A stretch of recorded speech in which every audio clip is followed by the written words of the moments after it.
Okay, this is Pato. Hello, of course, who else? Week 4 of the Sharp Core Draft League.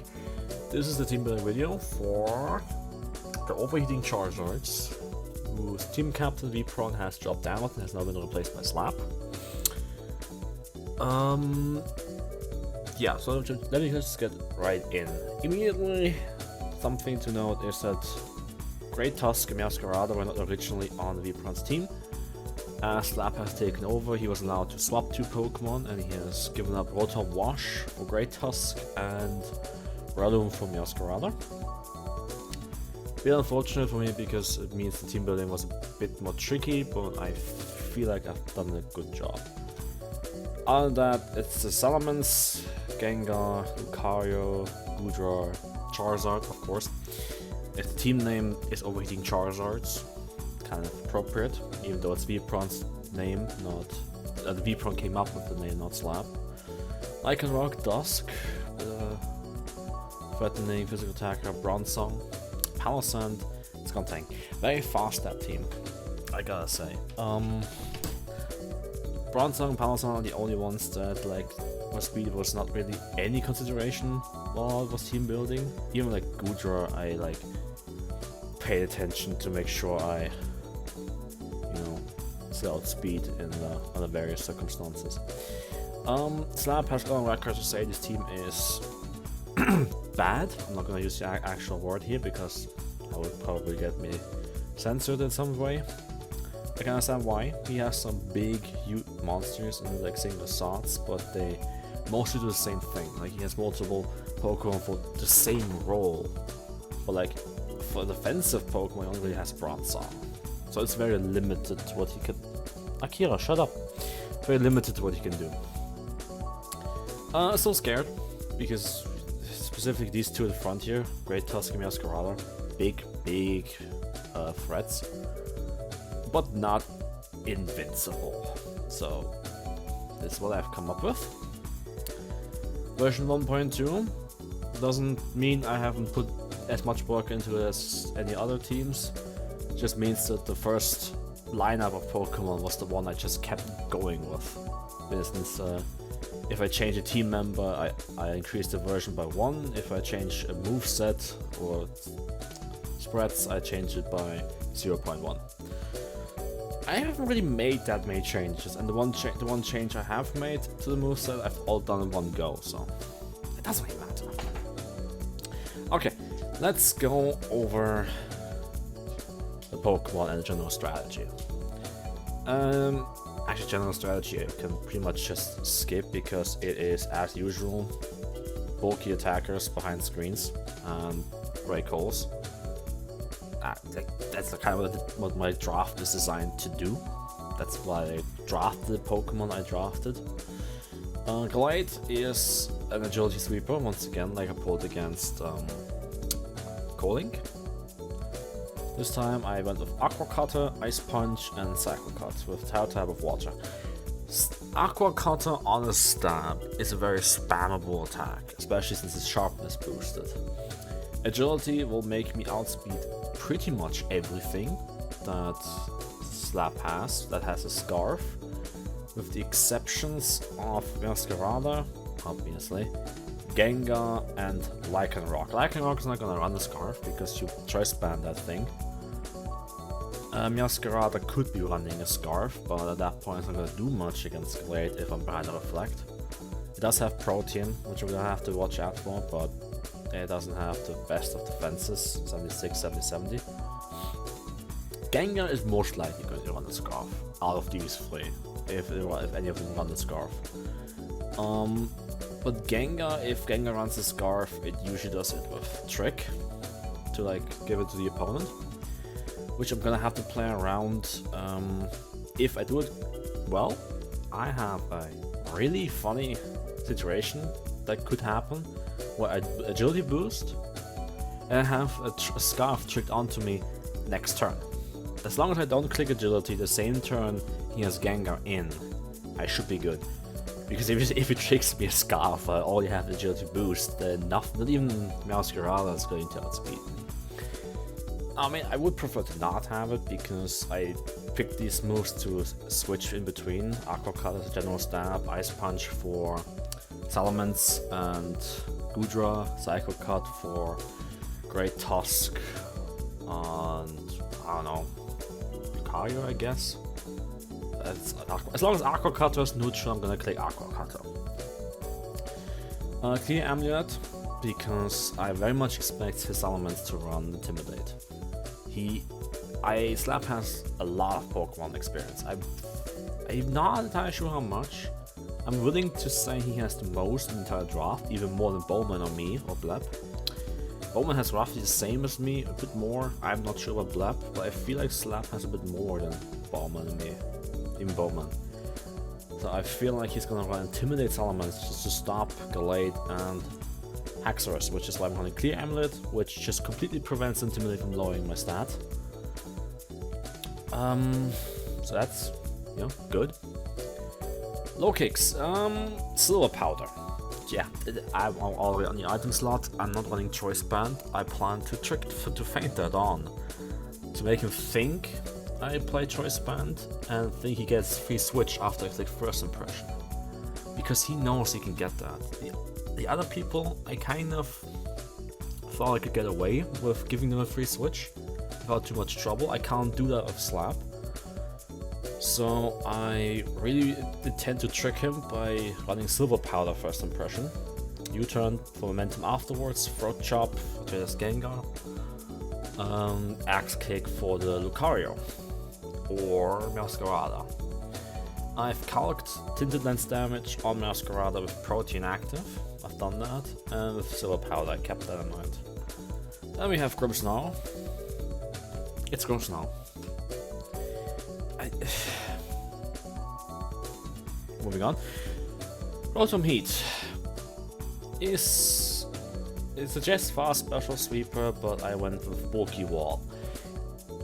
It cuts into my offense, but I don't need as much offense in Slap. As I mentioned previously, his only defensive Pokemon really is Bronzong. Technically is Palossand, but that's not as good as a Bronzong. Rotom Heat is there to kill Bronzong with Overheat and optimally burn Meowscarada, Great Tusk, Salamence, Lucario. He has a lot of physical attackers, so Will-O-Wisp was gonna get me a lot of mileage here. Yeah, Thunderbolt switch to fill it out, Thunderbolt in case I want to hit something on Electric Stab. I could run Pain Split here, I probably should actually, let me do that. Ah, right, yeah, now I remember. Okay, never mind. Yeah, Thunderbolt is a filler slot, I remember that much. The Thunderbolt was a filler slot. If we can get Choice Scarf tricked, then Choice Scarf, Rotom Heat. Choice Scarf, Rotom Heat is not the worst thing, because I have Volt Switch.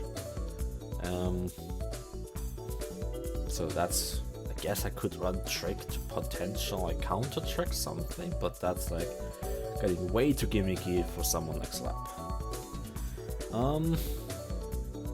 Terra type Ghost for the Great Tusk to be more comfortable on the switch in. Makes me immune. If I have Terra to Ghost, I'm immune to both of Great Tusk's stabs. So that's why it's Ghost. Serena is a sweeper this time around. Trailblaze on a bulky physical attack. Trailblaze I've really underestimated.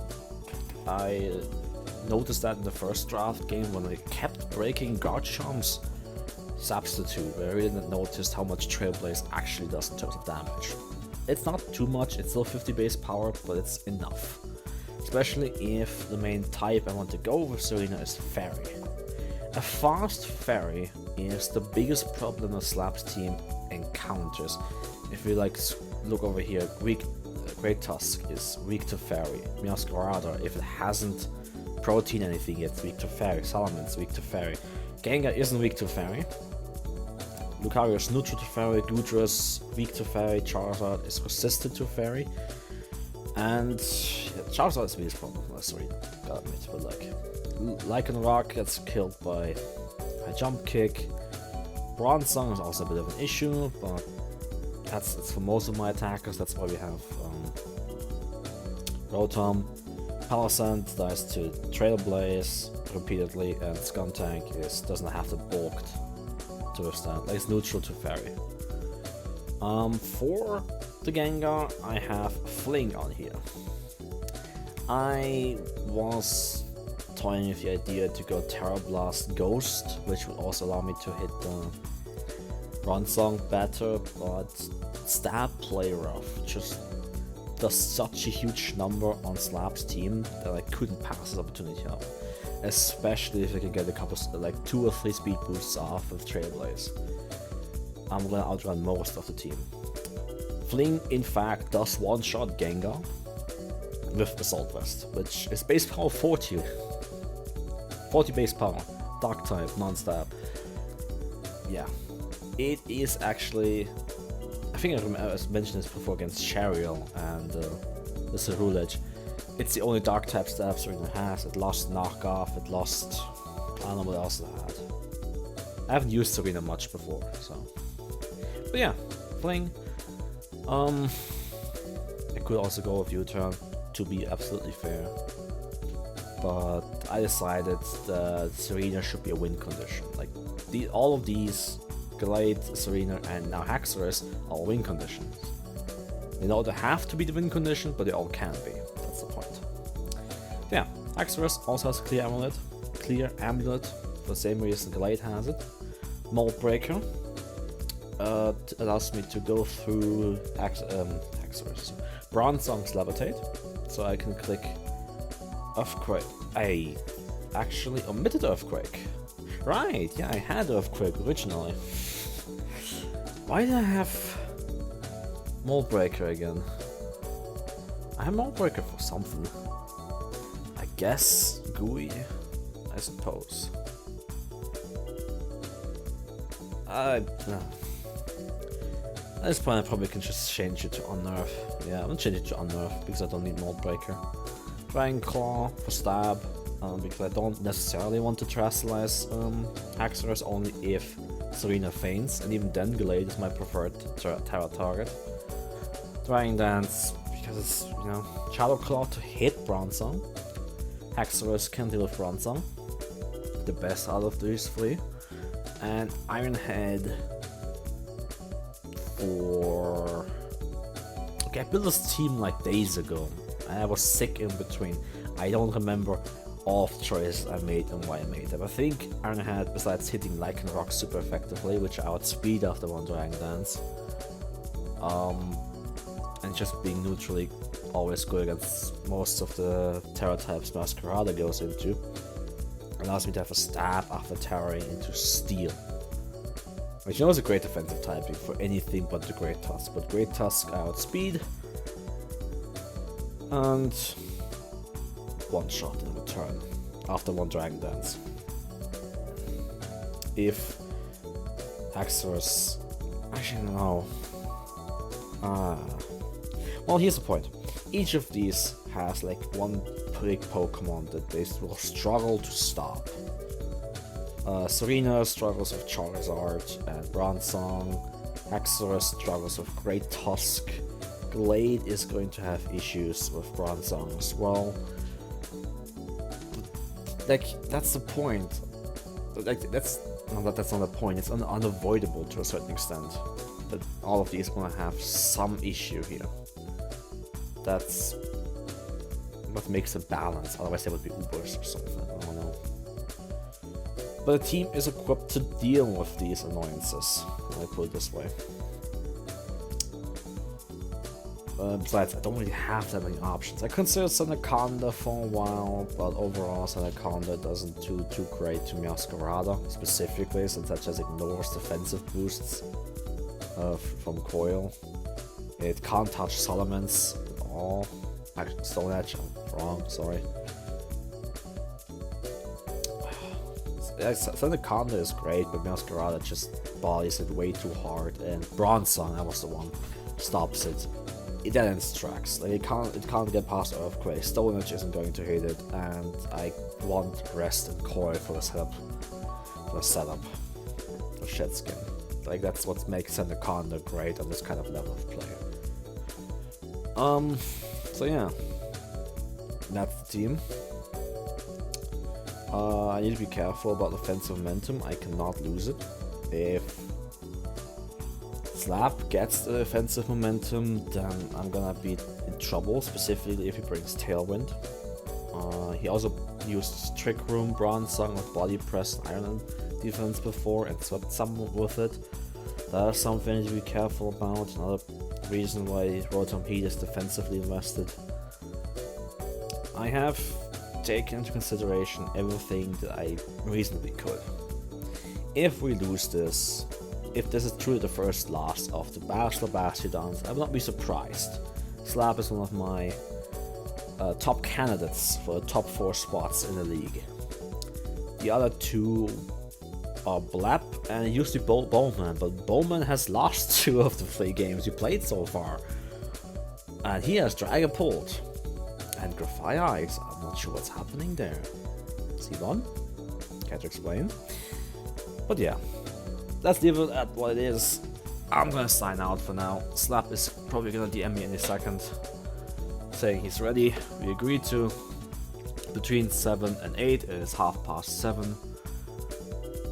So I'm going to do a cut here and we'll see each other in battle. See ya.